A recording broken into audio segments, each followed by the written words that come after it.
Have you ever wondered how some people have headings and bold and italics and all those types of things in their descriptions, but when you went to publish your book on CreateSpace and you put it out there, you wind up with just one big blob of content with no spaces, no breaks, no bold, no nothing.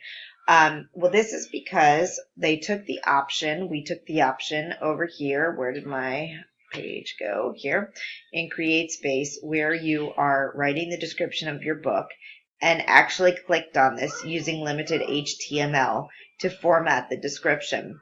So for example, to have the spaces in here, basic HTML, you use this BR code. It has to have the open and close brackets on the end of it. This is very, very simple HTML, but for some of you who are new and have never done any coding, you may not be aware of these things. So I usually put a break at the end of the line and a break in between them, and that makes sure that it hard returns here and gives a space there. Then if you want to add in some italics or bold or anything of that nature, like here I'm going to make this bold. So bold is a B, and then you have to always, if you have an open tag, you always have to have a close tag.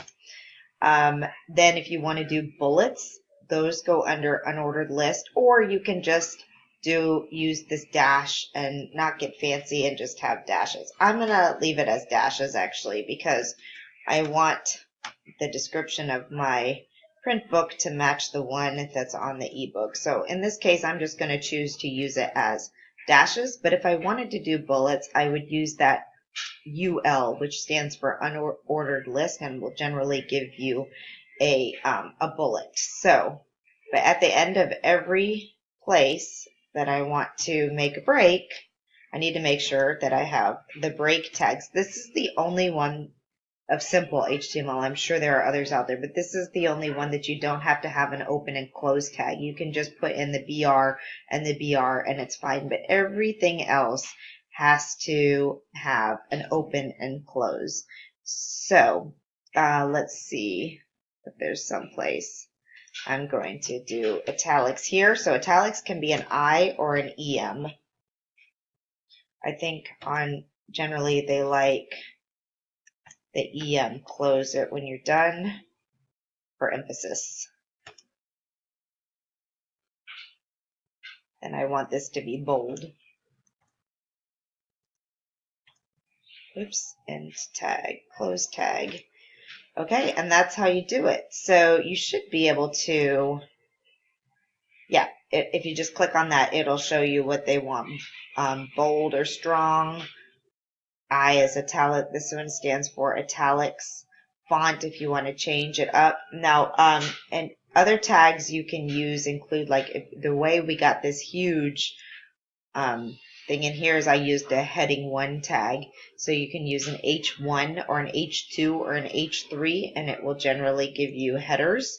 But here are their formatting tags that they allow you to use. Now it says that you can't use, it doesn't, it's interesting. I don't know if they've changed this, because I definitely was able to use the header, an H1 header, unless that is from, hold on, that's the Kindle version. What's the, okay, see, I didn't have that on this one. I need to go back and fix that.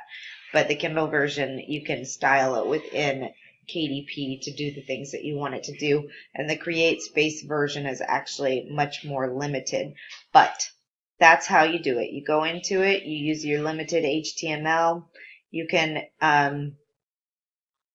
definitely change the appearance of your description to make it more appealing to people by making sure there's breaks between the paragraphs, by making sure that you have some things bolded and italicized and things like that to really bring it out. Let's see. Okay, that is how you do it.